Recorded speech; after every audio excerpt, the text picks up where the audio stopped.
Langga ang lalaki ng ilong. Lalaki pa lang ng mani. Kagwapa sa mga mani diya. Oh, tuwara kong kauban. Oh, sus! Kada ko po sa ilong sa mani diya. Gusto daw niya ng mani eh. Gustong gusto ng anak ko yung mani.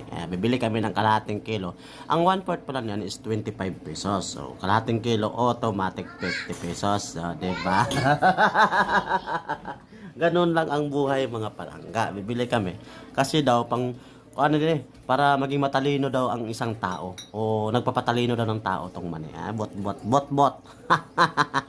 Tuara gibit-bit na po sa kabot-boto no. Tuara may kay na master kay na mabit-bit akong anak ana.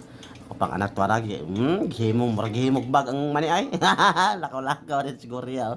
Pirte jud kay na siya ta. Dako pa kay ilong tong gatubang. Diretso. Ngita man may kalamong gay ana god. Mani may natripan na ning isa. Bi siya bit-bit sa mani kay siya may nagtrip sa mani. Lami ra ba ng mani? Agoy, pitigan.